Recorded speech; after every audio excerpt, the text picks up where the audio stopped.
Hare Krishna. So మంగళాచరణ చేసుకొని start చేద్దామంట.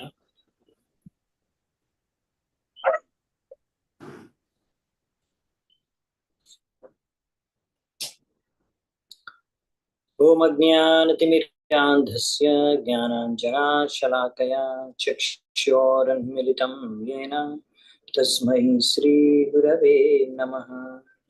శ్రీచైతన్యమనోభీష్టం స్థాపితం యేన భూతలే స్వయం రూప తదా మహ్యం దదాతి స్వపదాంతికం.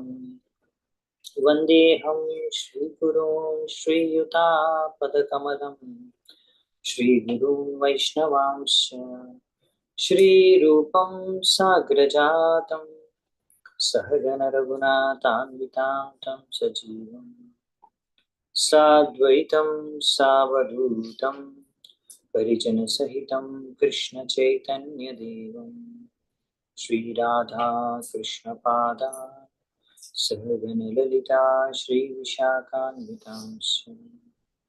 నమా ఓం విష్ణుపాదాయ కృష్ణప్రేష్టాయ భూతలే శ్రీమతే భక్తివేదాంత స్వామినే తే నామినే.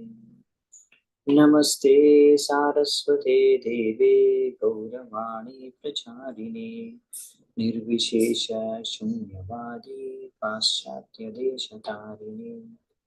నమో మహావదన్యాయ కృష్ణ ప్రేమ ప్రదాయతే కృష్ణాయ కృష్ణ చైతన్య నామినే గౌరద్విషే నమః.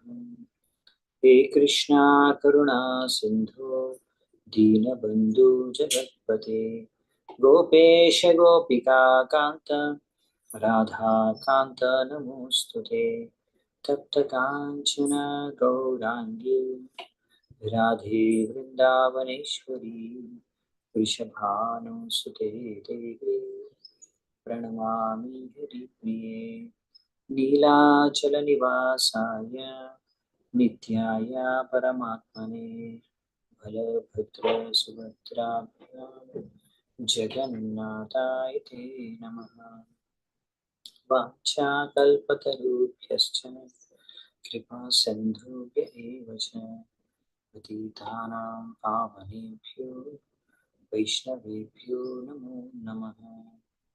జయ శ్రీ కృష్ణ చైతన్య ప్రభు నిత్యానంద శ్రీ అద్వైత గదాధర శ్రీవాసాది గౌరభక్తవృంద.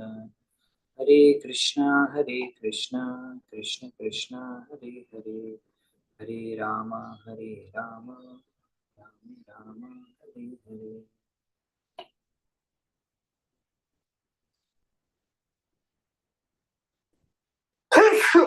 హరే కృష్ణ.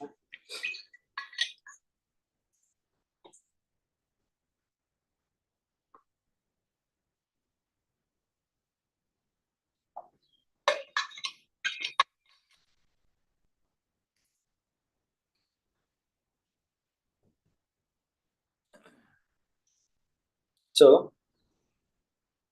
ఈరోజు మనము 4వ స్కందం మొదలు పెడతాము. సో 4వ స్కందం కూడా పెద్దదే, ఇంపార్టెంటే. సో అందుకనే మనము 4వ స్కందంలో చాలా విషయాలు ఉన్నాయి చర్చించుకోవడానికి. సో టోటల్ 31 చాప్టర్స్ ఉన్నాయి, 31 అధ్యాయాలు ఉన్నాయి. ముఖ్యంగా అసలు మనకి ఎలా స్టార్ట్ అవుతుందంటే కంటిన్యూషన్ అన్నమాట. 3rd క్యాంటోకి 3వ స్కందంకి. 3వ స్కందంలో అది విదురుడు అడుగుతాడు కదా మైత్రేయునికి, స్వయంభూమను యొక్క వంశ చరిత్ర, అంటే ఆయన యొక్క సంతానము, వాళ్ళ సంతానము, అది చరిత్ర అంతా వినాలనుకుంటాడు కదా. సో మొత్తం స్వయంభూమునికి 3 కుమార్తెలు, 2 పుత్రులు. 3 కుమార్తెల పేర్లు వచ్చేసి దేవహూతి, ఆకూతి, ప్రసూతి. ఆయన 2 కుమారుల పేర్లు వచ్చేసి Uttanapada, Priyavrata. Right. So first దేవహూతిది చెప్పేశారు. దేవహూతిది వివాహం జరుగుతుంది దేవహూతికి కర్దమమునితో. తర్వాత ఆమె నుంచి 9 మంది కుమార్తెలు ప్లస్ కపిలముని, ఆయన బోధనలు, దాంతో ఎండ్ అవుతుంది 3rd క్యాంటో, 3వ స్కందం. అంటే నెక్స్ట్ ఆకృతి, బేసికలీ ఆకృతి, ప్రసూతి, మిగతా వాళ్ళు ఉన్నారు. సో వీరి నుంచి నెక్స్ట్ 4th క్యాంటో స్టార్ట్ అవుతుంది అనమాట. సో మనువు యొక్క కుమార్తెలు ఉన్నారు, పుత్రులు ఉన్నారు. సో కుమార్తెల ఫస్ట్ వంశ చరిత్రను చర్చించుకుంటున్నారు భాగవతంలో, దాని తర్వాత పుత్రుల గురించి వస్తుంది. ఓకే, సో ఈ రోజు మనం చూసుకునేది ఏంటంటే మరి ఇంకో 2 పుత్రిలు, ఆకుతి, ప్రసూతి, వీళ్ళిద్దరిది చూద్దామంట. ఇంకా నెక్స్ట్ తర్వాత ఉత్తానపాద్ది కూడా కొంచెం మనం స్టార్ట్ చేద్దాం ఈరోజు. దాని తర్వాత మిగతాది రేపు చూసుకోవాల్సి వస్తుంది. ఈరోజు ఎందుకంటే ఉత్తనపాది పెద్దగా ఉంటుంది. ధ్రువ మహారాజు వస్తాడు ఉత్తనపాది వంశంలో. సో ఆయన చరిత్ర పెద్దగా ఉంటుంది. సో ఇందులో ముఖ్యంగా ఈరోజు మెయిన్ ఇంపార్టెంట్ ఎపిసోడ్స్ అంటే చర్చించుకోవడానికి ఈ దక్ష ప్రజాపతిది యజ్ఞము, సతి ఆమె చనిపోవడం అనేది ఇదంతా చూస్తాము. ఇంకొకటి ధ్రువ మహారాజు యొక్క చరిత్ర. ఇవి 2 మెయిన్ ముఖ్యాంశాలు. సో ఫస్ట్ మనం చూసుకుంటే మొదటి అధ్యాయం ఇలాగే మొదలవుతుంది, మను యొక్క పుత్రికల యొక్క వంశం.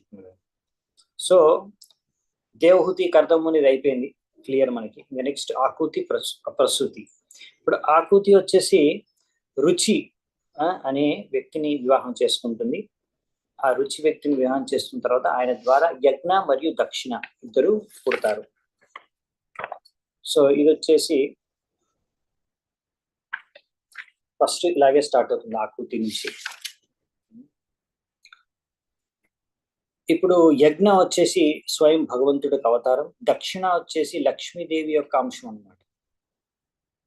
ఆ విధంగా అప్పుడు ఏం చేస్తుందంటే మను ఏం చేస్తాడంటే తెలుసుకొని, యజ్ఞ భగవంతుడి యొక్క అవతారం అని తెలుసుకొని ఆయన ఆకృతి అంటే తన కూతురు యొక్క పుత్రుడిని దత్తత తీసుకొని, పుత్రికా ధర్మ, సో అలా తీసుకొని ఆయన తన ఇంటికి తెచ్చుకుంటాడు యజ్ఞని, మనువు. రైట్. సో ఇంకా దక్షిణ మాత్రం రుచి దగ్గరే ఉండిపోతుంది, ప్రజాపతి రుచి దగ్గరే. సో ఈ విధంగా మనువు యజ్ఞని తన ఇంటి దగ్గర అంటే తన ఇంటికి తెచ్చుకుంటాడు.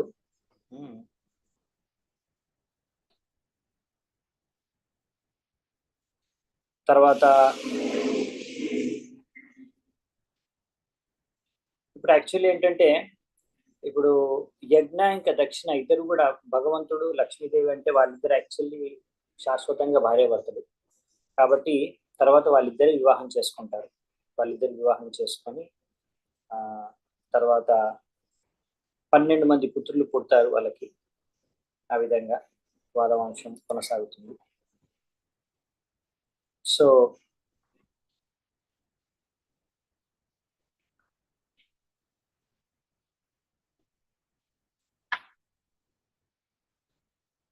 ఇది మనం ప్రశ్నించలేము, ఎందుకంటే ఇది భగవంతుడు అవతారం. ఆయన ఎప్పుడు లక్ష్మీదేవి, విష్ణు ఇద్దరు ఎప్పుడు భార్యాభర్తలే కాబట్టి వాళ్ళు మళ్ళీ భార్యాభర్తలుగానే అయ్యి తర్వాత సంతానాన్ని ఉత్పన్నం చేస్తారు. ఇప్పుడు ఇక్కడ మనం చూస్తున్నాం యజ్ఞ అనేది ఒక అవతారం. సో ప్రతి ఒక్క రకరకాల అవతారాలు ఉంటాయి భగవంతుడివి. సో భగవంతుడు రకరకాల అవతారాల్లో వస్తుంటారు. సో ఇక్కడ ఒక విధంగా చెప్పాలంటే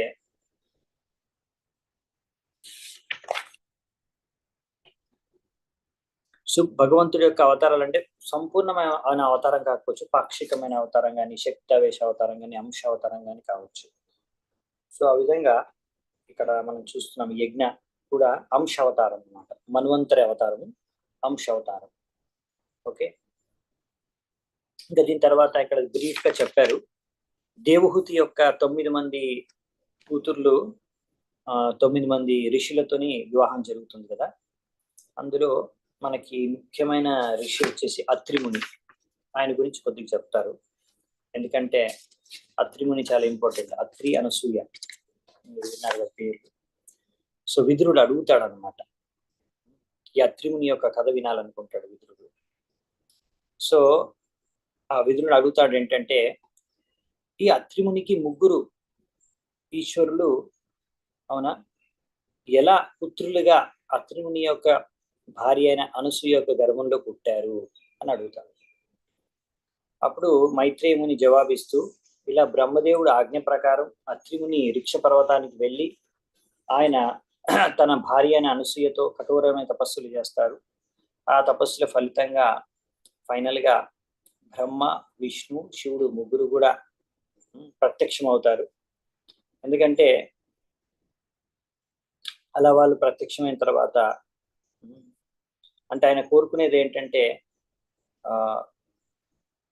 యో జగదీశ్వర, జగదీశ్వరుడు యొక్క లాంటి పుత్రుడు నాకు కావాలి అనేసి. సో ఈ విధంగా అత్రిమునికి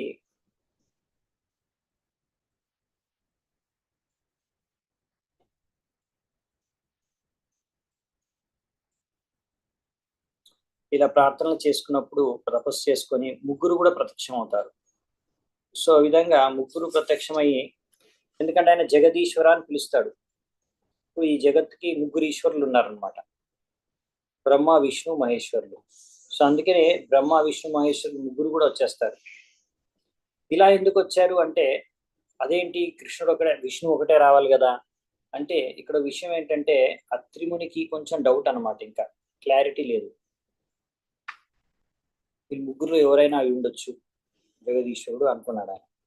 ఆయన క్లారిటీ లేదు, విష్ణువే అందరికన్నా పరమం. సో అందుకనే ఈ విధంగా డౌట్ ఉండడం కారణంగా ఆయన ముగ్గురిని పిలుచుకున్నాడు తలుచుకొని. కాబట్టి ఆయన అన్నాడు అంట, మీరు ముగ్గురు కూడా మూడు గుణ అవతారాలు, అవునా? సో అందుకనే అలా పిలిచాడనమాట. కాకపోతే వాళ్ళు ముగ్గురు అవతారాలు ముందుకు వచ్చిన తర్వాత అలా నించొని ఉన్నారు సైలెంట్ గా.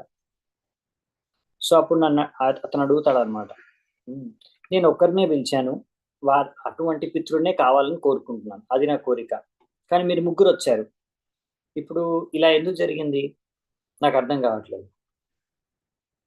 అప్పుడు వాళ్ళు నవ్వుతూ మాట్లాడతారనమాట, మేమందరము ఒక్కటే, మా ముగ్గురి పైన నువ్వు ధ్యానం చేసావు, సృష్టి, పాలన, సంహారం, ఈ మూడు కార్యాలను మేము ముగ్గురం చేస్తాం. సో మేము ముగ్గురం కూడా జగదీశ్వరులం, కాబట్టి ఎవరినైనా జగదీశ్వర్ అని పిలవచ్చు. అందుకనే నీకు ఈ ముగ్గురం వచ్చాము ముందరికి, కాబట్టి మీకు మాలాంటి పుత్రులే కావాలి, కాబట్టి మా అంశాలే మీకు పుత్రులుగా పుడతారు, తద్వారా మీ ఖ్యాతి పెరిగిపోతుంది. సో ఆ ముగ్గురు పుత్రులు ఎవరంటే సోమ, దత్తాత్రేయ, దుర్వాస.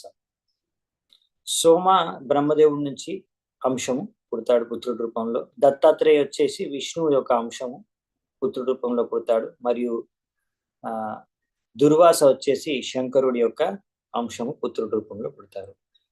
రైట్, ఇది వచ్చేసి ఫస్ట్ సెకండ్ మన దేవహూతిలో ఒక ఇంపార్టెంట్ దేవహూతి యొక్క ఒక కూతురు యొక్క గురించి చెప్తారు. నెక్స్ట్ దక్ష ప్రజాపతి, ఆకూతి చూసుకున్నాము, దేవహూతి అయిపోయింది ఆల్రెడీ, ఇంకా మిగతా వాళ్ళ గురించి ఆల్రెడీ దేవహూతి గురించి చర్చించుకున్నాము. సో నెక్స్ట్ వచ్చేసి ప్రసూతి. ఇప్పుడు ప్రసూతి వచ్చేసి ఆమె వివాహం జరుగుతుంది దక్ష ప్రజాపతితో. ప్రసూతి యొక్క వివాహం జరుగుతుంది దక్ష ప్రజాపతితో. ఇప్పుడు ఇది మెయిన్ స్టోరీ. సో దక్ష ప్రజాపతితో వివాహం జరిగిన తర్వాత వాళ్ళిద్దరికి 16 మంది కుమార్తెలు పుడతారు. ఓకే, 16 మంది కుమార్తెలు పుడతారు. అందులో 13 మందిని ధర్మ ఒక్కరే దేవత పెళ్లి చేసుకుంటాడు. తర్వాత ఇంకా ముగ్గురు కుమార్తెలు ఉంటారు కదా, మొత్తం 16 కదా, 16లో 13ని ధర్మ పెళ్లి చేసుకుంటే ఇంకా ముగ్గురు ఎవరంటే స్వాహ, స్వధ, సతి. స్వాహ మీరు వినే ఉంటారు, స్వాహ ఎవరు, అగ్నిదేవుడి యొక్క భార్య. రైట్, ఇంకా దాని తర్వాత స్వదాను వివాహం చేసుకుంటారు పితాస్, పితృలోకవాసులు. ఇంకా నెక్స్ట్ సతిని ఎవరు వివాహం చేసుకుంటారు, అందరికన్నా చిన్న కూతురైన సతిని వివాహం చేసుకుంటాడు శివుడు. ఓకే, వీళ్ళందరికీ కూడా పుత్ర సంతానాలు కలుగుతారు. సతి ఇంకా శివుడికి మాత్రం ఎవరు పుట్టరు. ఎందుకంటే ఆ సంతానం కలిగే కన్నా ముందే సతి చనిపోతుంది, ఆత్మహత్య చేసుకుంటుంది. ఓకే, అందుకే సతి ఇంకా శివుడికి ఎవరు పుట్టరు. తర్వాత మళ్ళీ ఆమె ఆత్మహత్య చేసుకున్న తర్వాత మళ్ళీ పుట్టి జన్మించి పార్వతిగా అప్పుడు శివుడితో పెళ్లి చేసుకున్న తర్వాత ఆమెకు సంతానం కలుగుతారు. ఓకే, సో ఇదనమాట. నెక్స్ట్ వచ్చేసి మనము ఇక్కడ ఇలా చెప్పినప్పుడు ఇంకా విషయాలు కూడా చెప్తారు. ఇక్కడ నరనారాయణ ఋషులు కూడా ఆవిర్భవించారు, ఆ విషయం కూడా వ్యక్తం చేస్తారు ఇక్కడ. ఇంకా ఫైనల్ గా ఎప్పుడైతే ఇలా సతి చనిపోతుంది అని చెప్తారో అది విని నెక్స్ట్ అధ్యాయం 2వ అధ్యాయంలో విదురుడు అడుగుతాడు, దక్ష ప్రజాపతి ఇంకా శివుడి మధ్యలో ఏదో గొడవ జరిగి దాని కారణంగా సతి తన ప్రాణాలు త్యాగం చేసిందా? వాళ్ళిద్దరు గొప్పవారే కదా, దక్షుడు గొప్పవాడే, శివుడు గొప్పవారే. అలాంటప్పుడు వాళ్ళిద్దరి మధ్యలో ఎలా అంత ఘోరమైన యుద్ధం గాని గొడవ గాని జరిగింది? ఎంత గొడవ జరిగితే గాని సతి తన ఆత్మహత్య చేసుకుంటుంది దాని కారణంగా? అసలు ఏం జరిగింది అని తెలుసుకోవాలనుకుంటాడు. సో అప్పుడు అలా విదురుడు అడగగా దక్ష ఇంకా శివుడి మధ్యలో ఏం జరిగింది, అసలు ఎందుకు సతి చనిపోయిందని తెలుసుకోవాలనుకున్నప్పుడు ఇంకా మైత్రేయుడు చెప్తాడు. అసలు ఏం జరిగింది అంటే దక్ష ప్రజాపతి శివుడిని అవమానిస్తాడు, ఒక పెద్ద యజ్ఞం చేస్తాడు. రైట్, ఆ యజ్ఞం చేయడానికి తలుచుకుంటాడు. ఆ యజ్ఞంతో దానికోసం అనేసి ముందు ఒక మీటింగ్ ఆయోజన చేస్తాడు. ఆ మీటింగ్ లో చాలా మంది వస్తారు. అందులో దక్షుడు ప్రవేశించగానే అందరు లేచి నిల్చుంటారు, ఇద్దరు తప్ప, శివుడు మరియు బ్రహ్మదేవుడు తప్ప.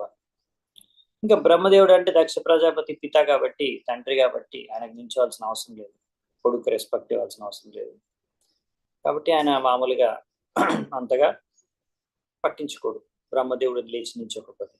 కానీ శివుడు లేచి నిల్చోడు. దాంతో దక్ష ప్రజాపతికి చాలా కోపం వస్తుంది. అదేంటి, ఇతను అల్లుడు, ఇంకా ఎప్పుడు శ్మశానంలో తిరుగుతాడు, ఇతనికి పెద్దగా ఆస్తి సంపత్తి కూడా ఏం లేదు, అయినా కానీ ఏం చూసుకొని అలా అహంకారంతో కూర్చొని ఉన్నాడు అనేసి ఇప్పుడు దక్ష ప్రజాపతి అందరి ముందు శివుడి మీద కోపంతో ఆయన్ని అనరాని మాటలు అంటాడు అనమాట. రైట్, ఇంకా చెప్తాడు కూడా ఆయన్ని అసలు అతనికి సిగ్గు లేదు, అసలు చాలా అహంకారి, ఈ విధంగా సాధువులాగా నాటకం చేస్తాడు కానీ సాధువు కాదు, ఇంకా అతని కళ్ళు మర్కటలోచన అంటే కోతి లాంటి కళ్ళు ఉంటాయి ఆయనకి, అయినా కానీ నాలాంటి ఎంతో మంచి కూతుర్ని, ఎంతో అందమైన కూతుర్ని ఇతనికి ఇచ్చి వివాహం చేయవలసి వచ్చింది. ఇతను సరిగ్గా ఏ కర్మలు చేయడు, అశుద్ధంగా ఉంటాడు, అన్ని నియమాలు భంగిస్తాడు, నాకు ఇష్టం లేకున్నా కానీ నా కూతుర్ని నాకు ఇచ్చి వివాహం చేయాల్సి వచ్చింది. పిచ్చోడ్లాగా తిరుగుతూ ఉంటాడు, నవ్వుతూ ఉంటాడు, నృత్యం చేస్తూ ఉంటాడు, ఎప్పుడు ఆ శ్మశానంలో తిరిగి అక్కడ శ్మశానంలో అన్న బూడిదంతా రాసుకొని తిరుగుతూ ఉంటాడు. కాబట్టి ఇతను అసలు ఈ శివ అని పేరు మాత్రమే, శివ అంటే యాక్చువల్ ఏంటంటే ఆస్పీషియస్ అన్నమాట. శివ అంటే అర్థం, పేరు యొక్క అర్థం ఆస్పీషియస్ అంటే మంగళదాయకం, అది ఓన్లీ పేరులో మాత్రమే ఉంది. కానీ తను అసలు ఇనాస్పీషియస్, అమంగళం శివుడు అంటే. ఈ విధంగా ఈయన అనుచరులందరూ కూడా తమో గుణంలో తిరుగుతూ ఉంటారు. ఆ తమో గుణంలో ఉండే వాళ్ళకి ఈయన ఒక లీడరు. భూత పీత పిశాచాలందరూ కూడా ఇంతో తిరుగుతూ ఉంటారు, వాళ్ళతో కలిసి తిరుగుతూ ఉంటాడు. ఇలా చాలా మాట్లాడిస్తాడు. తర్వాత శివుడిని శపించేస్తాడు కూడా. ఇటువంటి శివుడికి ఏ అర్హత లేదు, అటువంటి శివుడు అనే వ్యక్తికి యజ్ఞంలో ఎప్పుడు కూడా భాగం ఇవ్వకూడదు. ఎందుకంటే యజ్ఞంలో అందరికీ, దేవతలందరికీ కూడా భాగం ఇవ్వాల్సి వస్తుంది అన్నమాట, షేర్ ఇవ్వాల్సి వస్తుంది. సో శివుడికి షేర్ ఇవ్వాల్సిన అవసరం లేదు, అతనికి షేర్ ఉండకూడదు అనేసి శపించేస్తాడు. అలా శపించేసి అక్కడి నుంచి దక్షుడు ఆ అసెంబ్లీ నుంచి, సభ నుంచి వెళ్ళిపోతాడు.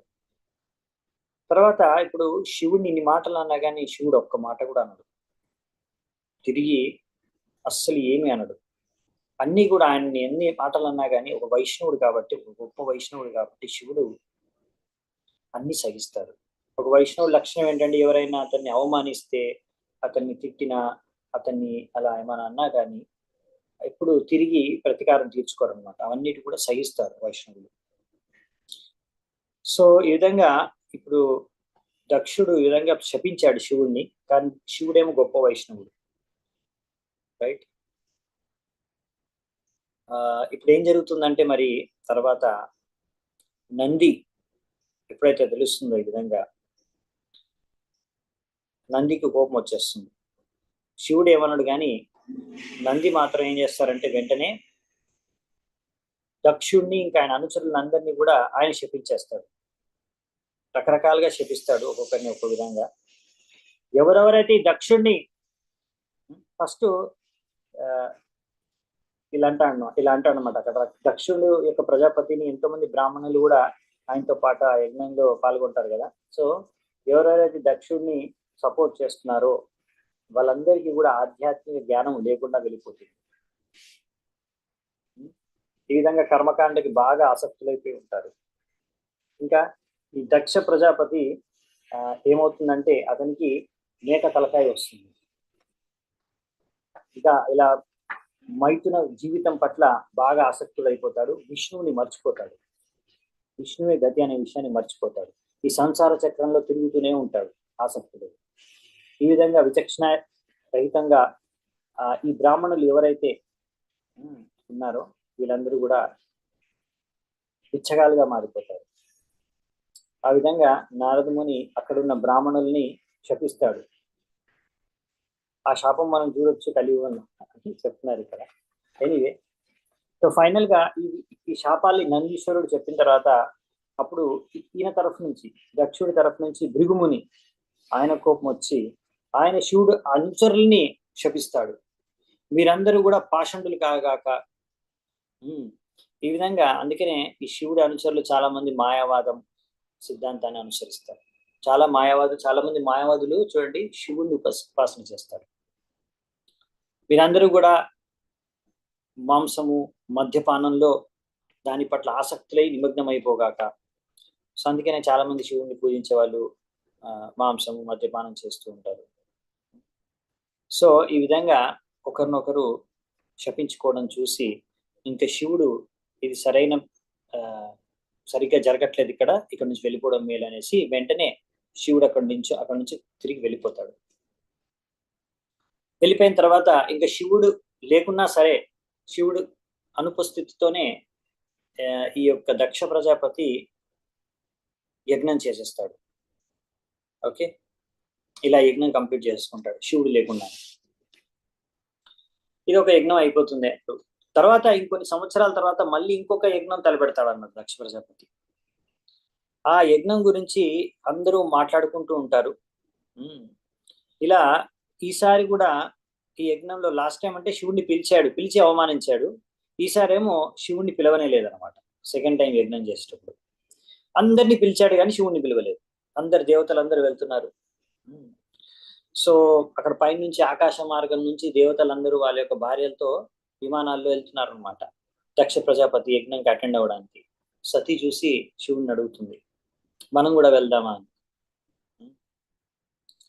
అప్పుడు శివుడు అంటాడు, చూడు సతీ, మనకి పిలవలేదు, పిలువని అలా అనుష్ఠానానికి పిలువని ఆ యజ్ఞానికి వెళ్ళడం మంచిది కాదు. అలా వెళ్తే అవమానపూర్వకంగా మళ్ళీ అవమానం భరించాల్సి వస్తుంది, మళ్ళీ అవమానిస్తారు మనని, ఎందుకు వెళ్ళడం అక్కడ.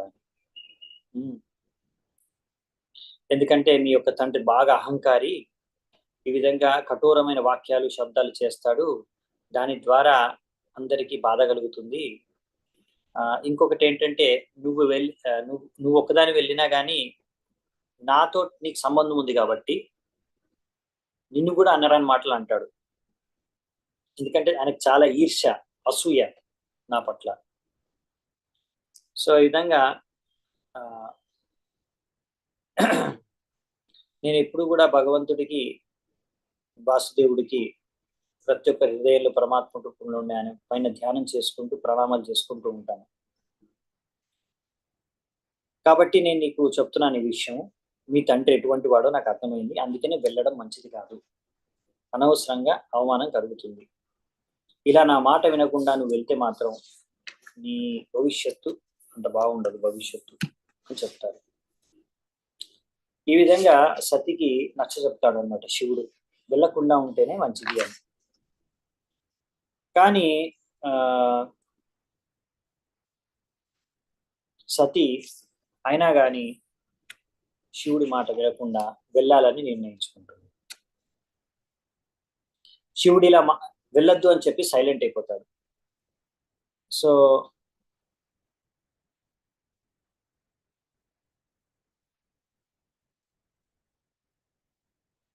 అప్పుడు శివుడి మాటలు విని సతి ఎలా చెప్తున్నారంటే ఇక్కడ ఇంకా సైలెంట్ అయిపోయిన తర్వాత శివుడు సతికి ఏం చేయాలో అర్థం కాదు. అప్పుడు బయటికి లోపలికి నడుస్తూ తిరుగుతూ ఉంటుందంట. అంటే అది ఏమేయాలో అర్థం కాదు. ఫైనల్లీ సతికి కోపం వచ్చేస్తుంది. కోపం వచ్చేసి కోపంతో సతి ఇంకా చెప్పేస్తుంది అనమాట, నేను వెళ్తాను అని వెళ్ళిపోతుంది. ఇంకా సతి వెళ్ళిపోతుంది, శివుడు అయితే వెళ్ళడు. కానీ శివుడి అనుచరులు ఆమె వెనకాల వెళ్తారనమాట. ముఖ్యంగా నందీశ్వరుడు, ఇంకా మిగతా వాళ్ళందరూ కూడా మణిమాన్, మద, యక్షులు అందరు వెళ్తారు. మంచి ప్రొసెషన్ లో మంచిగా తీసుకొని వెళ్తారు సతిని. నంది పైన కూర్చొని ఉంటుంది సతి. సతి యొక్క పక్షి ఉంటుంది, పెట్ సారిక బర్డ్ ని తీసుకొని వెళ్తుంది. అలా మంచిగా వాళ్ళు ప్యారేడ్ చేసుకుంటూ వెళ్తారు. కానీ సతి అక్కడికి చేరుకున్న తర్వాత, దక్ష ప్రజాపతి యొక్క యజ్ఞం స్థలానికి చేరుకున్న తర్వాత అక్కడ సతి చూస్తుంది, దక్షుడు ఆమెనేమి స్వాగతం పలకడు, ఎవ్వరు సతికి స్వాగతం పలకరు, కూర్చోమని కూడా చెప్పరు ఆమెకి. అంటే తర్వాత అప్పుడు సతికి చూస్తుంది, నా తండ్రి కనీసం ఆయన స్వాగతం కూడా పలకట్లేదు.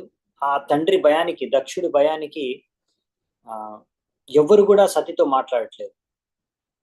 ఇంకా ఫైనల్ గా తన తల్లి, సతి యొక్క తల్లి, ఇంకా ఆమె యొక్క అక్కలు వాళ్ళు వచ్చి కలుస్తారు సతిని. వాళ్ళు వచ్చి ఆమెకు కొన్ని గిఫ్ట్స్ ఇవ్వడానికి ఇస్తారు, కానీ ఆమె ఏవి స్వీకరించదు. ఎందుకంటే తన తండ్రి స్వాగతం పలకలేదు, మాట్లాడట్లేదని. అప్పుడు సతికి దక్షుడి పైన కోపం వచ్చేస్తుంది. తర్వాత చూస్తుంది అనమాట, సరే శివుడిని, అంటే సతి ఏమనుకుంటుందంటే, నా తండ్రే కదా, మా ఇంటికి నాకు ఆహ్వానం ఏంటి, మా తండ్రి ఇంటికి వెళ్ళడానికి నాకేంటి ఇన్విటేషన్ అవసరం ఏంటి అని అనుకొని వచ్చేస్తుంది, నా ఇల్లే అనేసి.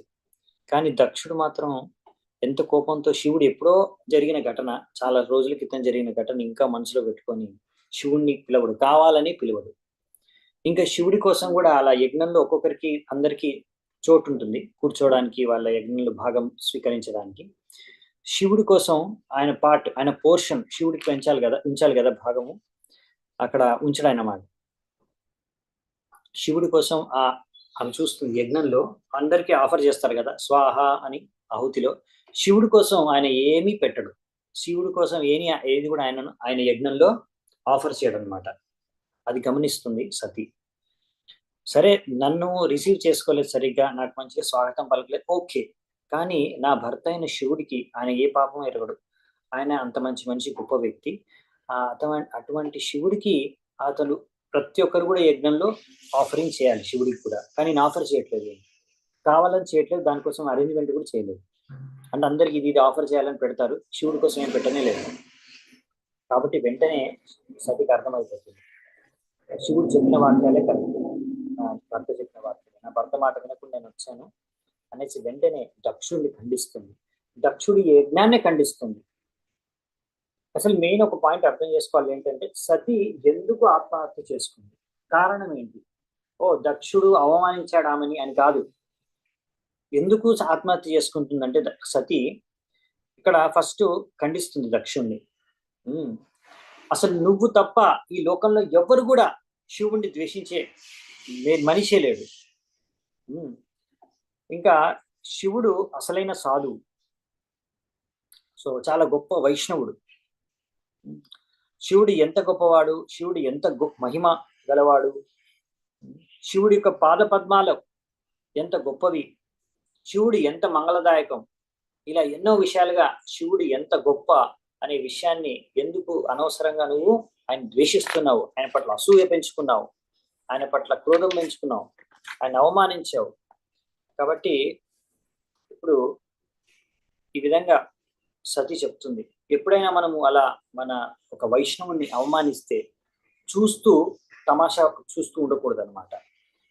కాబట్టి సతి అంటుంది, నువ్వు నా భర్త గొప్ప వైష్ణవుడు, ఏదో నా భర్త అని కాదు, ఆయన భర్త, నా భర్త కూడా కానీ చాలా గొప్ప వైష్ణవుడు, అంత గొప్ప వైష్ణవుడు నువ్వు అవమానించావు కాబట్టి అది నేను ఇక్కడ చూస్తూ నించుంటే అది పెద్ద అపరాధం అవుతుంది.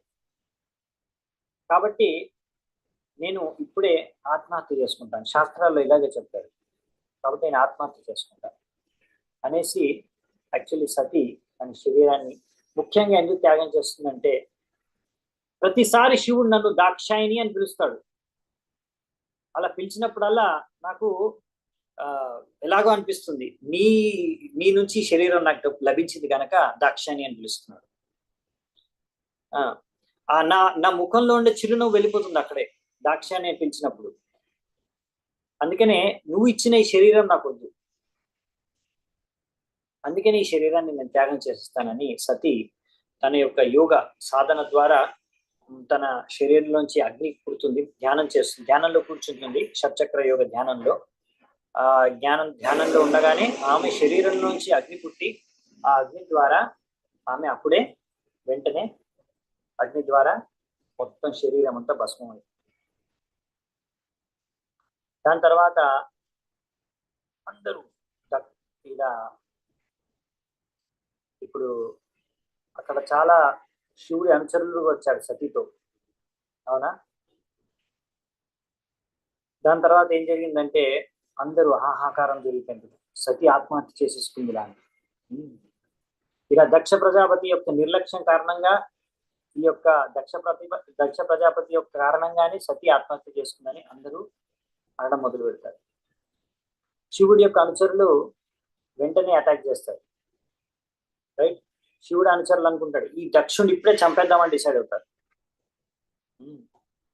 ఇలా భృగు చూసి, ఓ శివుడు అనుచరులు వస్తున్నారు చంపడానికి అనేసి ఆయన రకరకాల రిబూస్ ని జన్మిస్తాడు. వాళ్ళందరూ శివుడి యొక్క అనుచరుల్ని ఓడించేసి అప్పుడు శివుడు అనుచరులు పరిగెత్తే విధంగా చేసేస్తాడు. ఇంకా శివుడి దగ్గరికి వెళ్ళి వాళ్ళు చెప్తారు జరిగిందంతా. శివుడికి తెలుస్తుంది, వెంటనే శివుడికి క్రోధం వస్తుంది. ఎందుకంటే శివుడు యొక్క భార్య సతి ఇలా మరణించడంతో శివుడు తన కర్తవ్యం, నా భార్యను నేను రక్షించుకోవాలి, కానీ నా భార్యను తను చంపాడు, ఇది సరైన పద్ధతి కాదు అనేసి వెంటనే శివుడు ఏం చేస్తాడంటే కోపంతో వీరభద్రుడిని సృష్టిస్తాడు. శివుడు తన యొక్క వెంట్రుకల నుంచి ఒక వ్యక్తిని సృష్టిస్తాడు, ఆయన పేరు వీరభద్ర. వీరభద్రుడికి ఆదేశం ఇస్తాడు, వెళ్ళి ఆ దక్షుణ్ణి చంపేసాయి, తన సైనికుల్ని చంపేసి అక్కడ యజ్ఞాన్ని అంతా కూడా నాశనం చేసేసాడు. సో వీరభద్రుడు ఇంకా శివుడు అనుచరులందరినీ తీసుకొని ఆ యజ్ఞం దగ్గరికి వెళ్తాడు. యజ్ఞం దగ్గరికి వెళ్ళిన తర్వాత అక్కడ ఉన్న అందరినీ ఆ యజ్ఞం మొత్తం ఆ స్థలాన్ని అంతా కూడా నాశనం చేసేసి దూషితం చేస్తాడు. ఇంకా ముఖ్యంగా చెప్పాలంటే ఒక్కొక్కరికి ఎలా అవమానిస్తాడంటే, ఎలా శాస్త్ర చేస్తాడంటే, భృగుముని యొక్క మీసాలు, ముస్టాచ్, అవునా?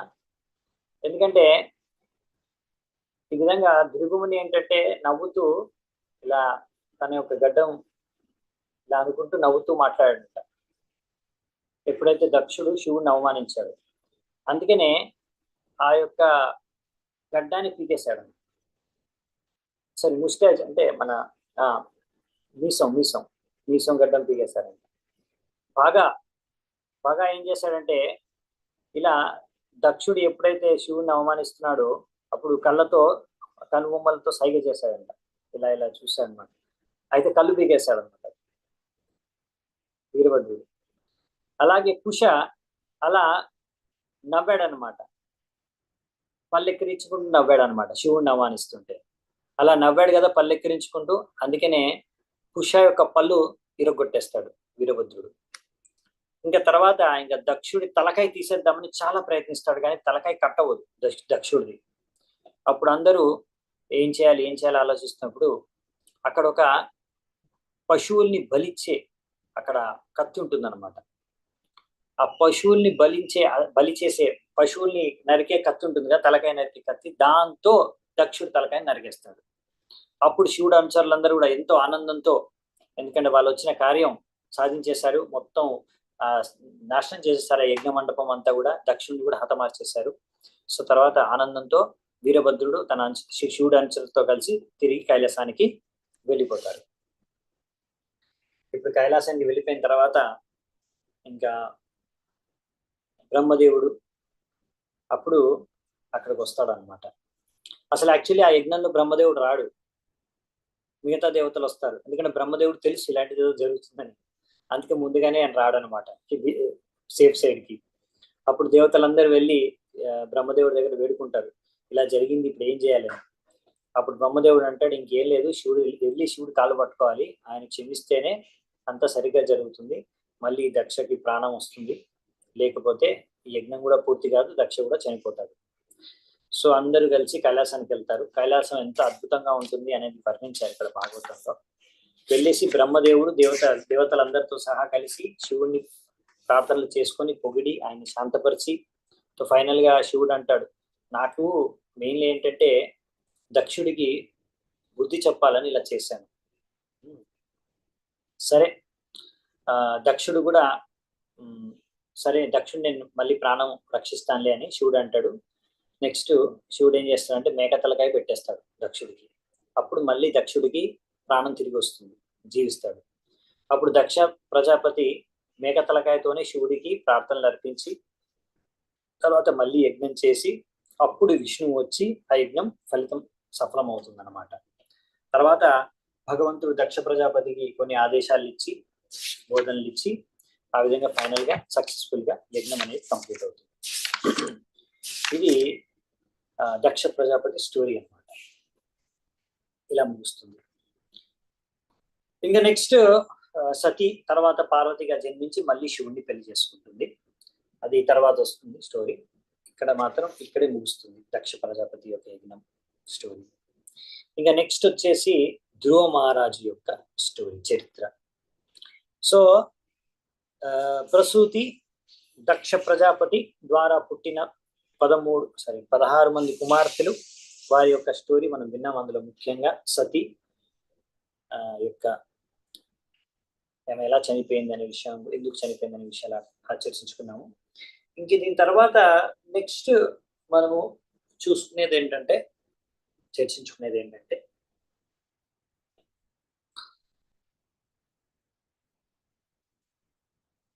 ధ్రువ మహారాజు యొక్క చరిత్ర. ఇప్పుడు ధ్రువ మహారాజు ఆయన ఎవరు, ఎందుకు వచ్చాడు ధ్రువ మహారాజు ఇప్పుడు అంటే, ముగ్గురు కూతుర్ల గురించి చర్చించేసుకున్నాం, దేవహూతి, ఆకుతి, ప్రసూతి, రైట్. ఇప్పుడు నెక్స్ట్ వచ్చేసి ఉత్తానపాద, ప్రియవ్రత, వీళ్ళిద్దరు ఉన్నారు. సో ఫస్ట్ ఉత్తానపాద గురించి చెప్తాడు. ఉత్తానపాద ఆయన ఎవరు అంటే అదే మన స్వయంభూమని యొక్క పుత్రుడు. ఉత్తానపాదకి 2 రాణులు ఉన్నారు, ఒకరు సురుచి, ఇంకొకరు సునీతి. ఇప్పుడు సురుచి యొక్క పుత్రుడు వచ్చేసి ధ్రువ, సునీతి పుత్రుడు. సురుచి పుత్రుడు వచ్చేసి ఉత్తమ. ఇప్పుడు ఇక్కడ మెయిన్ ఏంటంటే ఉత్తానపాదకి సురుచి అంటే చాలా ఇష్టం, ప్రియమైన రాణి. సునీతి ఏంటంటే అంత ప్రియమైన రాణి కాదు, రైట్. సో అప్పుడు ఏం జరుగుతుందంటే ఒకసారి అలా ఉత్తానపాద రాజసింహాసనం పైన కూర్చొని ఉన్నప్పుడు ఉత్తమ పుత్రుడిని తన ఒళ్ళో కూర్చుంటాడు. అప్పుడు ధ్రువ 5 ఏళ్ల బాలకుడు, అతను కూడా తన తండ్రి యొక్క ఒళ్ళో కూర్చోవాలని ప్రయత్నిస్తూ ఉంటాడు ఎక్కడానికి. అప్పుడు అక్కడ సురుచి చూసి 5 ఏళ్ల బాలుడైన ధ్రువకి ఇలా మాట్లాడుతుంది, అన్నారాని మాట్లాడనేస్తుంది, నీకు తండ్రి యొక్క ఒళ్ళో కూర్చునే అర్హత లేదు, నీకు అర్హత కావాలి అంటే నువ్వు నా గర్భం నుంచి జన్మించాలి, అప్పుడే నువ్వు నీ తండ్రి యొక్క ఒళ్ళో కూర్చోవడానికి నీకు అర్హత లభిస్తుంది అని అంటుంది. అప్పుడు ధ్రువుడు చూస్తాడనమాట, తన తండ్రి ఏమంటలేదు. సురుచి అన్ని మాటలు అన్నా కానీ ఇప్పుడు ధ్రువుడికి కూడా ఈక్వల్ హక్కు ఉంది, ఎందుకంటే అతను కూడా కొడుకే, ఉత్తానపాద కొడుకే, కాబట్టి ఇద్దరు కూడా ఒళ్ళో కూర్చోవచ్చు. కానీ ఆమె ధ్రువుడు ఒళ్ళో కూర్చోవడానికి యోగ్యత లేదు, నా కొడుకు మాత్రమే ఒళ్ళో కూర్చోవచ్చు, కాబట్టి నువ్వు కూడా ఒళ్ళో కూర్చోవాలంటే, తండ్రి యొక్క ఒళ్ళో కూర్చోవాలంటే నా కొడుకుగా మళ్ళీ జన్మించాలి. అంటే మళ్ళీ కొడుకుగా జన్మించాలంటే ఇప్పుడు ధ్రువుడు చనిపోయి మళ్ళీ జన్మించాలన్నమాట. సో అలా మాట్లాడుతుంది అనమాట. అంటే ఒక విధంగా చెప్పాలంటే అవమానిస్తుంది ధ్రువుడిని. సో ధ్రువుడు క్షత్రియ పుత్రుడు, సో వెంటనే తన తల్లి దగ్గరికి వెళ్ళిపోతాడు కోపంతో. ఇంకోటి ఏంటంటే తన తండ్రి కూడా ఏమనట్లేదు. అసలు తండ్రి వెంటనే సురుచినికి బుద్ధి చెప్పాలి, నువ్వు తప్పుగా మాట్లాడుతున్నావు అని. కానీ తండ్రి ఏంటంటే ఆసక్తి సురుచి పట్ల, అందుకనే ఏమనలేకపోయాడు. ఈ ఆసక్తి కారణంగా తండ్రి యొక్క ధర్మాన్ని ఉత్తానపాద ఆ సమయంలో నిర్వహించలేకపోయాడు. తర్వాత తను తప్పు తెలుసుకుంటాడు, కానీ ఆ సమయంలో మాత్రం. సో ఇది ఒక తప్పు జరిగిపోతుంది అక్కడ. అందుకే ధ్రువుడికి ఇంకా కోపం వస్తుంది. నా తప్పు లేకున్నా కానీ నా ఈ తల్లి సవతి తల్లి ఈ విధంగా అంటుంది, మా తండ్రి కూడా ఏమనట్లేదు, ఆమెను ఒక మాట అనట్లేదు అనేసి కోపంతో అక్కడి నుంచి వెళ్ళిపోతాడు తన తల్లి దగ్గరికి, సునీతి దగ్గరికి వెళ్ళి ఏడుస్తూ వెళ్తాడు. సునీతికి అర్థమవుతుంది ఏం జరిగింది అనేది. సునీతి అంటే అవును కరెక్టే, మీ తండ్రికి నేనంటే ఇష్టం లేదు, అందుకనే ఆమె ఎన్ని మాటలు అన్నా కానీ ఆమెను ఏమనట్లేదు. నువ్వు నిజంగా ఆ సురుచి ఏదైతే చెప్పిందో నీకు, ఆమె చెప్పింది కరెక్టే, నువ్వు నిజంగా నీ తండ్రి యొక్క ఒళ్ళో కూర్చోవాలనుకుంటే ఆమె గర్భం నుంచి జన్మిస్తేనే సంభవం అవుతుంది. అది నీ యొక్క దుఃఖాన్ని నేను తీర్చలేను, ఓదార్చలేను నిన్ను. నువ్వు అనుకున్నది సాధించాలి అనుకుంటే, నేను విన్నది ఏంటంటే ఆ విష్ణువుని ప్రసన్నం చేసుకుంటే నువ్వేం సాధించాలనుకుంటున్నావో అది సాధించగలవు. కానీ ఆ విష్ణువుని ప్రసన్నం చేసుకోవాలంటే వెళ్ళి అడవుల్లో ఆయన ఉంటాడని విన్నాను, అడవుల్లో వెళ్ళి తపస్సు చేయాలి అలా అని చెప్తుంది. కాకపోతే అది నీకు సంభవం కాదు, చిన్నపిల్లవాడి అని అనుకుంటుంది. ధ్రువుడు చాలా సీరియస్గా తీసుకొని ఎలాగైనా సరే నేను అనుకున్నది సాధిస్తాను అనేసి బయలుదేరిపోతాడు. సునీతి చెప్తుంది, పూర్వపు కాలంలో బ్రహ్మదేవుడు మనువు కూడా ఇలా ఆ భగవంతుడికి పూజ చేసుకున్నారు, ఆయన నుంచే శక్తిని వరాల్ని పొందారు, నువ్వు కూడా అలాగే పొందవచ్చు అని. సో అలా విష్ణువుని ఆరాధించుకొని విష్ణువుకి తపస్సు చేసి విష్ణువుని సంతృష్టిపరిచి వరాలు పొందుతాను అనేసి అక్కడి నుంచి ధ్రువుడు వెళ్ళిపోతాడు. ఇప్పుడు ఎక్కడ విష్ణువు దొరుకుతాడని తెలియదు, అడవిలోకి వెళ్ళిపోతాడు. అలా వెళ్ళిపోతుంటే నడుచుకుంటూ వెళ్తుంటే దైవ ఇచ్చ, భగవంతుడి ఇచ్చానుసారంగా నారదుని అక్కడ చేరుకుంటాడు. నారదుని చేరుకొని ధ్రువుని అడ్డుకుంటాడు. చిన్న పిల్లవాడు ఎక్కడికి వెళ్ళిపోతున్నాడు అడవిలోకి ఒక్కడే అని, 5 ఏళ్ల బాలుడు. అడిగితే ధ్రువుడు చెప్తాడు జరిగింది, నాకు ఇప్పుడు ఇంత అవమానం జరిగింది, నేను కూడా ఇప్పుడు నా తండ్రి కన్నా కూడా నా తాత కన్నా కూడా పెద్ద రాజ్యం నాకు కావాలి, నేను తపస్సు చేసి విష్ణువు నుంచి నేను పొందుతాను అంటే నారదుని అంటాడు, అరే నువ్వు ఒక 5 ఏళ్ల బాలుడు, ఎవరో ఒక మాట అన్నారని అంత సీరియస్ తీసుకోవడం అవసరమా, ఇంటికి వెళ్ళి ఆడుకో, ఇవన్నీ మర్చిపో, ఇంత చిన్న విషయాలకు ఎక్కువ సీరియస్గా డిస్టర్బ్ అవ్వకూడదు. ఇంకా చెప్పాలంటే నీ కర్మలో ఏది రాసి ఉంటే అది నీకు దొరుకుతుంది, కాబట్టి ఎక్కువగా బాధపడకు, వెళ్ళిపో, మర్చిపో ఇవన్నీ అంటాడు. ఇంకా చెప్తాడు, మీ అమ్మ చెప్పిందంటున్నావు విష్ణువుని ఆరాధించుకో, విష్ణువుకి తపస్సు చేయి అనేసి, అదంత ఈజీ కాదు, చాలా డిఫికల్ట్, చాలా కష్టం, పెద్ద పెద్ద యోగులు ఋషులు మునులే ఫెయిల్ అయిపోయారు ట్రై చేసి. దానికన్నా సహించు, ఏ అవమానం జరిగినా సహించి సరైన చేతనతో ముందుకెళ్ళు, మర్చిపోయేవన్నీ, అప్పుడు ఈ దుఃఖాలు మర్చిపో సరైన చేతనతో. ఇలా నారదుని నచ్చ చెప్తాడు, ఇంటికి వెళ్ళి ఆడుకో, ఇంకా ఇంత సీరియస్గా తీసుకోకు చిన్న పిల్లవాడిని. కానీ ధ్రువ మహారాజ్ ఏమంటాడంటే, చూడండి నారదుని గారు, మీరు నాకు సరిగ్గా మార్గదర్శనం చేస్తే చేయండి, ఎలా నేను ఆ విష్ణువుని సంతృప్తి పరచగలను, ఆ మార్గం నాకు చెప్పండి, లేదంటే నా మార్గాన్ని నన్ను వదిలేయండి, నేను వెళ్ళిపోతాను, నేను మాత్రం తిరిగి ఇంటికి వెళ్ళను. అప్పుడు నారదుని చూస్తాడు, ఈయన చాలా దృఢ సంకల్పంతో ఉన్నాడు, ఎలాగైనా విష్ణువుని ప్రత్యక్షం చేసుకోవాలని. అప్పుడు నారదుని అంటాడు, సరే మరి నువ్వు విష్ణువుని సంతుష్టిపరచాలంటే నువ్వు మధువనానికి వెళ్ళి అక్కడ అష్టాంగ యోగం చేస్తూ భగవంతుడికి భక్తి చేసుకోవాలి, భగవంతుడికి ఆరాధించుకోవాలి. ద్వాదశాక్షర మంత్రం ఓం నమో భగవతే వాసుదేవాయ నేను నీకు ఇస్తాను, మంత్రోపదేశం చేస్తాను, ఈ మంత్రాన్ని నువ్వు జపించు. తద్వారా నేను చెప్పిన విధంగా నువ్వు భగవంతుడికి భక్తి చేసుకో, తపస్సు చేసుకో, భగవంతుడి యొక్క మట్టితో మూర్తిని చేసి ఆరాధించుకో. సో భక్తి ప్రాసెస్ చెప్తారు, కానీ ఆ కాలంలో దాని అష్టాంగ యోగం అంటే తపస్సు కూడా చేస్తారు కదా, ఆ విధంగా విష్ణుని సంతృప్తి పరుచుకుంటారు కాబట్టి తపస్సు భక్తి కలిపి చెప్తారు, రెండు చేయమని ఆయనకు దీక్ష కూడా ఇచ్చేస్తారు. సో నారదుని అలా మార్గదర్శనం చేస్తాడు. దాని తర్వాత అందరికి తెలిసిందే, ధ్రువుడు అలా నారదుని చెప్పిన ఆదేశానుసారంగా తపస్సు చేయడం, భగవంతునికి భక్తి చేయడం మొదలు పెడతారు. మధువనానికి వెళ్ళిపోయి, మధువనం అంటే బృందావనం దగ్గర ఉంటుంది, 12 వనాల్లో ఒక వనం మధువనం. మధువనంలోకి వెళ్ళి అక్కడ ధ్రువ టిలా అని ఇప్పుడు కూడా ఉంది, మీరు వెళ్ళొచ్చు ధ్రువ టిలా అని. ఆ ధ్రువుడు ఎక్కడైతే తపస్సు చేశాడు మధువనంలో. సో నెక్స్ట్ నారదుని తర్వాత ఉత్తానపాదు ఇలా తెలుసుకొని చాలా బాధపడతాడు, నేను ఏమి అడ్డుకోలేదు ధ్రువుడిని, అలా అన్ని మాటలు అన్నా కానీ సురుచి, కాబట్టి ఉత్తనపాదికి చాలా తర్వాత బాధ కలుగుతుంది, నేను తప్పు చేశాను, ఏమైపోయాడు అని బాధపడుతూ ఉంటాడు, ధ్రువుడు ఎక్కడ వెళ్ళిపోయాడు అని. అప్పుడు నారదుని వచ్చి చెప్తాడు అనమాట ఉత్తనపదికి, నువ్వేం కంగారు పడకు, ధ్రువుడికి ఏం కాదు, నేను అతనికి మార్గదర్శనం చేశాను, కఠోరమైన తపస్సులు చేస్తాడు, కొన్ని రోజుల తర్వాత తొందరలోనే అతను భగవంతుడిని సంతృప్తిపరుస్తాడు, విష్ణువు నుంచి అతని వరాలు పొంది సక్సెస్ఫుల్ గా తిరిగి వస్తాడు ఇంటికి, నువ్వు అస్సలు కంగారు పడకని చెప్పేస్తాడు. ఈ విధంగా ధ్రువుడు ఇంటి నుంచి వెళ్ళిపోయి అలా విష్ణువుని ప్రత్యక్షం చేసుకుంటాడు. అలా భగవంతుడు ధ్రువుడి యొక్క కఠోరమైన తపస్సు చూసి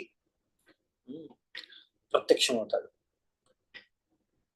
అలా ధ్రువుడు భగవంతుడు విష్ణువుని దర్శించుకోగానే ఆయన అసలు ఉప్పొంగిపోయి ఆనందంతో అసలు ఏం మాట్లాడో తెలియకుండా పడుతుంది. అప్పుడు ధ్రువుడిని భగవంతుడు స్పర్శిస్తాడు, తన యొక్క శంఖముతో తన తలపైన స్పర్శిస్తాడు. వెంటనే ధ్రువుడు అద్భుతమైన ప్రార్థనలు చేస్తాడు. దాని తర్వాత ధ్రువుడు ప్రార్థనలు వింటారు భగవంతుడు, తర్వాత ప్రసన్నుడు అవుతాడు. తర్వాత భగవంతుడు అంటాడు, సరే నేను నీకు వరాలను ఇస్తాను, కోరుకో. నీకు ఎటువంటి ధ్రువుడు అంటాడు, నాకేమీ వరాలు అవసరం లేదు, నేను మిమ్మల్ని దర్శించుకున్నాను, దాంతో నాకు సంతృప్తి ఆనందం అన్ని కలుగుతున్నాయి, నాకు ఇంకా ఏ కోరికలు లేవు మిమ్మల్ని దర్శించుకున్న తర్వాత అంటాడు. కానీ భగవంతుడు అంటాడు, సరే నీకు నా పైన భక్తి ప్రేమ నీకు దొరుకుతుంది, నువ్వు తిరిగి నా ధామానికి తిరిగి వస్తావు, కానీ దానికన్నా ముందు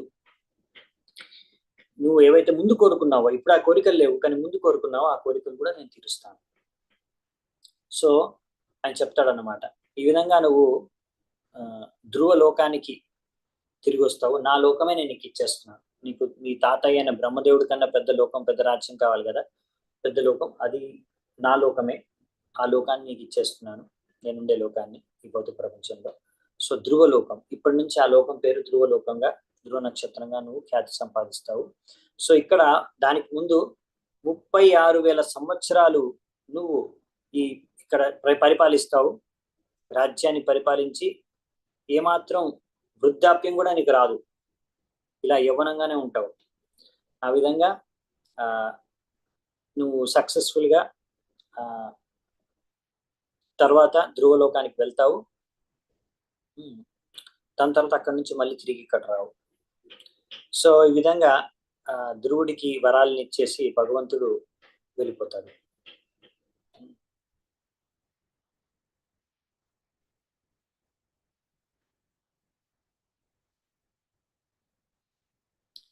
దాని తర్వాత ధ్రువుడు తిరిగి ఇంటికి వస్తాడు.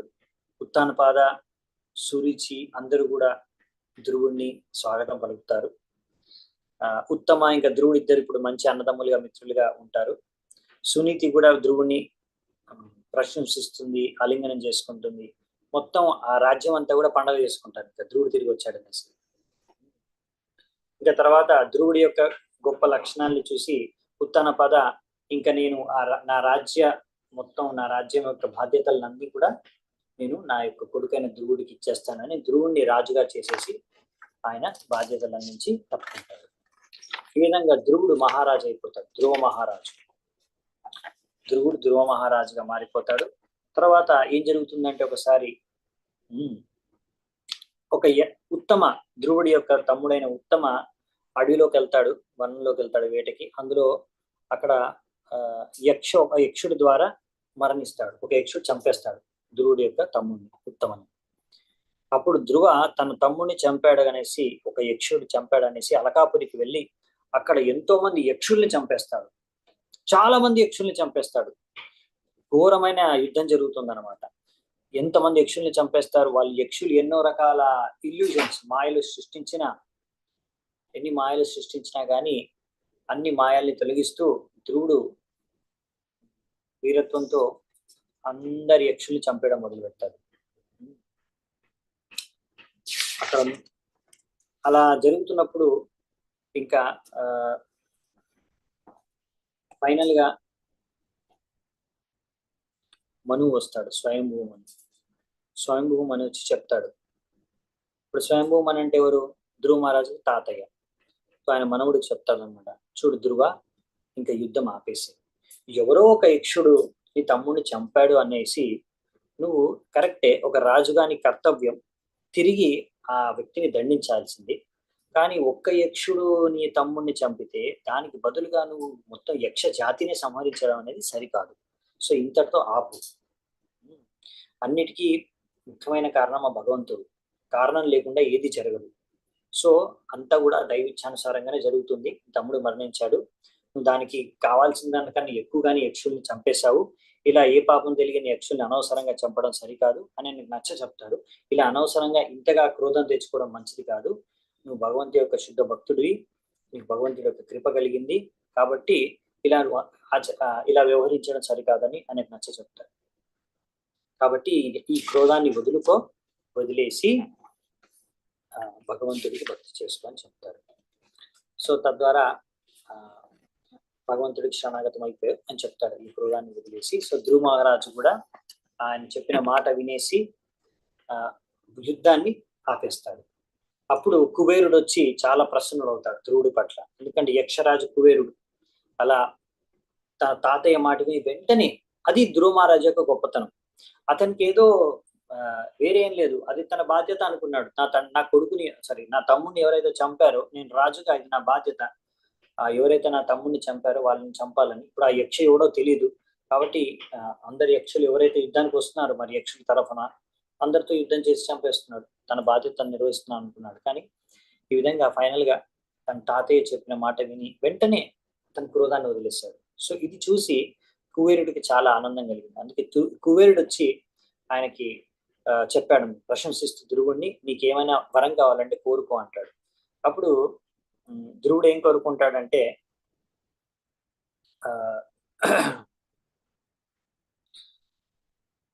ధ్రువ ఏం కోరుకుంటాడంటే, నేను ఎప్పుడు అచలితాం స్మృతిం, చలించకుండా భగవంతుడిని ఎల్లప్పుడూ స్మృతిలో ఉండాలి. భగవంతుడిని నేను ఎప్పుడు మర్చిపోకుండా, ఎప్పుడు భగవంతుడి పైన శ్రద్ధ కోల్పోకుండా ఉండే ఆ స్మృతిని నాకు అందించండి. తద్వారా నేను ఈ భౌతిక బంధనాన్ని నుంచి, భవసాగరాన్ని నుంచి దాటి వెళ్ళిపోగలను అని అడుగుతాడు వరాన్ని. కుబేరుడు ఆ వరాన్ని ఇచ్చేస్తాడు ధ్రువుడికి. సో ఈ విధంగా ధ్రువుడు ఎలాగైతే భగవంతుడు చెప్పాడు 36,000 సంవత్సరాలు పరిపాలించిన తర్వాత ఆయన ఇంకా వైరాగ్యం తీసుకొని త్యాగం చేసి ధ్రువ మహారాజు ధ్రువలోకానికి ధ్రువలోకానికి వెళ్ళేటప్పుడు తెలుసు అక్కడ ధ్రువలోకానికి తీసుకువెళ్ళడానికి వైకుంఠం నుంచి విమానం వస్తుంది. నంద సునంద వాళ్ళిద్దరూ వచ్చి ధ్రువలోకానికి తీసుకెళ్తారు. సో ఈ విధంగా ధ్రువలోకానికి వెళ్ళడానికి అనేసి ఆయన ప్లేన్ లో ఎక్కుతాడు. ఎక్కినప్పుడు అతను అడుగుతాడు అనమాట, అతనికి స్మరణలో, అరే నా తల్లి యొక్క గతి ఏంటి, నేను వెళ్ళిపోతున్నాను, వైకుంఠ లోకానికి, ధ్రువ లోకానికి. మరి నా తల్లి యొక్క గతి ఏమిటి అని. సో అప్పుడు ఆయన మనసులో ఉన్న విషయాన్ని తెలుసుకొని నంద సునంద భగవంతుడి యొక్క పార్షదులు చెప్తారు, చూడు ముందు ఇంకొక ఏరోప్లేన్ లో ఆల్రెడీ విమానంలో నీ తల్లి కూడా, సునీతి కూడా వెళ్తుంది అని. సో ఆ విధంగా తర్వాత ఆనందంగా ఆ విమానంలో ధ్రువలోకానికి చేరుకుంటాడు ధ్రువుడు. ఈ విధంగా ఇప్పుడు ధ్రువలోకంలో ధ్రువుడు ఉంటాడు భగవంతుడి లోకంలో. సో ధ్రువలోకం అనేది చాలా గొప్ప లోకం. సో ఈ విధంగా నారదముని ధ్రువ మహారాజుని యొక్క భక్తిని యాజ్ అ భక్తుడిగా ఆయన్ని ప్రశంసిస్తాడు. సో ఈ విధంగా ధ్రువ చరిత్ర ముగుస్తుంది అన్నమాట, ధ్రువుడి యొక్క చరిత్ర.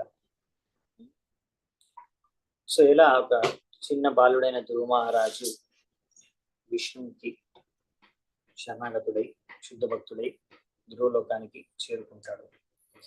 ఇదంతా ఇక్కడ వర్ణించారు. దీంతో 12వ అధ్యాయం ముగుస్తుంది.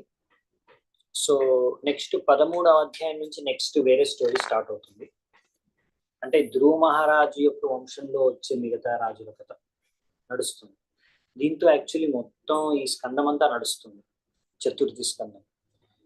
ఇంకా నెక్స్ట్ వచ్చేసి ప్రియవ్రత గురించి, ఆయన నుంచి వచ్చే వంశం గురించి, ఆయన గురించి మనం నెక్స్ట్ 5వ స్కందంలో చూస్తాం అన్నమాట.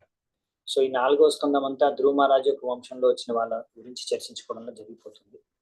సో మనం ఇంకా మిగతా వాళ్ళు ఎవరు వచ్చారు ధ్రువ మహారాజు యొక్క వంశంలో అనే విషయాలు మనము నెక్స్ట్ అధ్యాయం నుంచి రేపు చూసుకున్నామంట. ఈరోజు నేను ఇక్కడే సెలవు తీసుకుంటాను మీ దగ్గర. నేను ఇక్కడే నిలిపివేస్తున్నాను. చాలా చాలా